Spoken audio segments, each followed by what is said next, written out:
Remember that Godzilla NES creepypasta that apparently gained quick fame and earned some fan art? Mostly assume it's like a lot of pastas.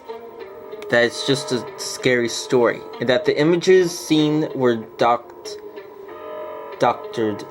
and photoshopped creations just created to make the story hook into you like a worm impaled into it. Well, what if I say there's more legitimacy that you would believe? I know I sound crazy to you, but what I'm saying sounds like complete and utter bullshit, and I don't blame you. Creepypastas normally are about as believable as Bigfoot and the Loch Ness Monster. But hear me out. Red, the main antagonist of the story, is more real than we gave him credit for. Red is not truly destroyed, nor sent to hell by the very least. But the good news is, he's not as stupidly powerful as before, and he's more or less defeatable in some ways. I have a few friends who encountered the beast, and were lucky to escape with their lives, let alone barely still intact sanity. Greg's Crash Bandicoot Nightmare. Hi, my name is Greg Perlesman. I'm a Mando Crash fan. I know a shit ton of Crash-related stuff. What I still don't know, however, was the sudden appearance of a character I thought was just like other creepypasta monsters. It's a bunch of scary, ridicule, violent stories on the interweb. It all started playing a such Bandicoot game as I was playing a level where I get chased by a giant snowball. A normally moderately challenging level, but I'd grown to surpass it a lot. Surprisingly, this strange red, abominable creature with wings and a disturbing face appeared, gabbing its black hole-like mouth, appearing instead to chase me. The weirdest thing is, it wasn't even polygon, like the rest of the game. It looked cartoony or SNES at best. It pursued me unbelievably fast, but luckily, not game-breaking in where it's unfair. He was relentless, but thank God I escaped at the end.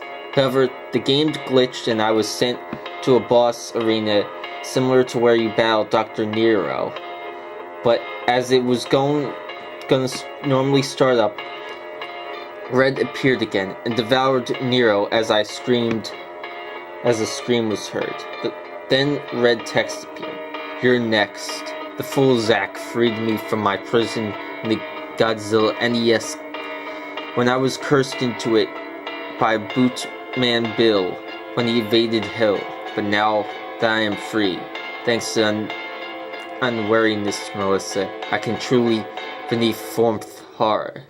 Then the battle starts. He fired lasers, tried to eat me in style to an exomoth, and sometimes swooped at me. But fortunately, like the traditional boss, he makes the belief weakness exposing, basically his goddamn face, and I quickly attacked it. It made an ear-ripping scream. The red text appeared. Gah! Curse is my freedom. This is not without a price. My battle against Melissa's monster destroyed my protection from mortal attacks, so I would not be allowed to do what I did in Godzilla NES. That clever bitch. No matter, that doesn't mean your defeat is not imitable. The battle repeated like the first time, save for every new tactic he used. After literally like 10 hits to this guy's face, he began to melt into black ooze, causing the game to glitch into red and blue. The boss area reset. This time, Dr. Nero was back, but he was fine and made no acknowledgement he was eaten at all, and proceeded to do what he was programmed. What the Bleep. I shut off the game. After some research, I found out about the Godzilla's NES Creepypasta. I was lucky I defeated this thing before he had a chance to be like in the story, but that meant he could still have the unholy ability to alter games, or even other forms of media to his sick, twisted desire. I doubt even people who make creepypastas would believe, even that they acknowledge that they're normally just scary fantasies. I do honestly wish the same would be said about Red. He could have ruined Bandicoot for me, and I'm glad I got rid of him.